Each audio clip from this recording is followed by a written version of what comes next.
ഇന്നലെ ദുരന്തത്തിൽപ്പെട്ട് ചികിത്സയിലുള്ള ഷാനുവിൻ്റെ അമ്മ രജനി നമ്മളോടൊപ്പം ചേരുകയാണ്. വാസ്തവത്തിൽ എന്താണ് ഈ 4 കുട്ടികൾക്ക് സംഭവിച്ചത്? അവർ മീൻ പിടിക്കാൻ വേണ്ടി തോട്ടിൽ വലയിട്ടിട്ട് കോരി പിടിക്കാൻ വേണ്ടിയിട്ട് പോയതാണ്.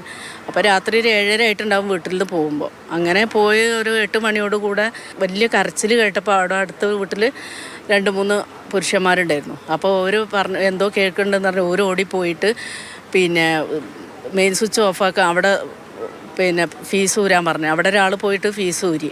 അതിൻ്റെ ശേഷമാണ് ഇവരെ വെള്ളത്തിൽ നിന്നൊക്കെ എടുത്തിട്ട് കൊണ്ടുപോയത്. അങ്ങനെ 2-3 ആൾ കണ്ടതുകൊണ്ട് മാത്രം. ഫോറസ്റ്റിൻ്റെ ഏരിയയിലാണ്, ഫോറസ്റ്റിൻ്റെ സൈഡിലൂടെ തോട്ടുംകരയിലൂടെയാണ് അവർ കമ്പിട്ടിട്ടുള്ളത്. ഇങ്ങനെയുള്ള പന്നിക്കണികൾ അവിടെ സ്ഥിരമാണോ? ഇതിന് മുന്നേ ഉണ്ടായിരുന്നു, കണ്ടിട്ടുണ്ടായിരുന്നു. അവിടെ ഒരു ഒറ്റപ്പെട്ട വീടുണ്ട്, ആ വീട്ടിലേട്ടൻ കണ്ടിട്ടുണ്ടായിരുന്നു ഇങ്ങനെ കമ്പി ഇട്ടത്. അപ്പോൾ KCBക്കാരോട് പറഞ്ഞിട്ടുണ്ടായിരുന്നു ഇങ്ങനെ സംഭവം ഇവിടെ ഉണ്ട് എന്നുള്ളത്.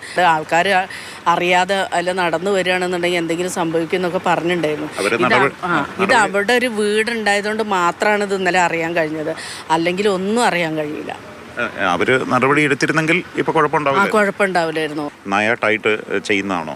സോളാറൊക്കെ ആണെന്നുണ്ടെങ്കിൽ നമുക്ക് ഇതാക്കിയത് ലൈൻമെന്ന് നേരിട്ട് കൊടുത്തേക്കല്ലേ. ഈ മേഖലകളിൽ ഇത്തരം കെണികളുണ്ട്, അത് KCB അറിയിച്ചിട്ടുണ്ടായിരുന്നു. മുന്നേ അറിയിച്ചിട്ടുണ്ടായിരുന്നു, ഒരു പ്രാവശ്യം അവരോട് അറിയിച്ചിട്ടുണ്ടെന്ന് ആ ഏട്ടൻ പറഞ്ഞായിരുന്നു. അവിടെ തന്നെ ഉണ്ടായിരുന്നു. അപ്പോൾ ആ ഏട്ടൻ പറഞ്ഞ് ഞാനൊരു ദിവസം KCBക്കാരോട് പറഞ്ഞിട്ടുണ്ടായിരുന്നു എന്ന്. എന്തായാലും മോന് പെട്ടെന്ന് സുഖമാകട്ടെ, ആഘാതത്തിൽ നിന്നൊക്കെ മോചിതമാകട്ടെ. ഷാനുവിൻ്റെ അമ്മ രജനിയുടെ പരാതി മാതൃഭൂമി ന്യൂസിലൂടെ ശ്രദ്ധിച്ച വൈദ്യുതി മന്ത്രി K. കൃഷ്ണൻകുട്ടി സംഭവത്തെക്കുറിച്ച് അന്വേഷിക്കാൻ നിർദ്ദേശം നൽകി.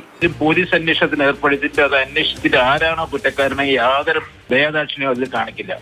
ഈ കെണി വെച്ച ആളുകളുണ്ടല്ലോ, സോളാർ വേലി വെച്ചിട്ടുണ്ട്. ആ വേലി വെക്കുമ്പോൾ ബാറ്ററിയിൽ കൂടെയുള്ള കറണ്ടേ എടുക്കാൻ പാടുള്ളൂ. അതൊക്കെ തെറ്റായിട്ടാണ് അവിടെ ചെയ്തിരിക്കുന്നത്. അല്ലാതെ ചെയ്തിട്ടുണ്ടെങ്കിൽ അവർക്കെതിരായി കേസെടുക്കട്ടെ.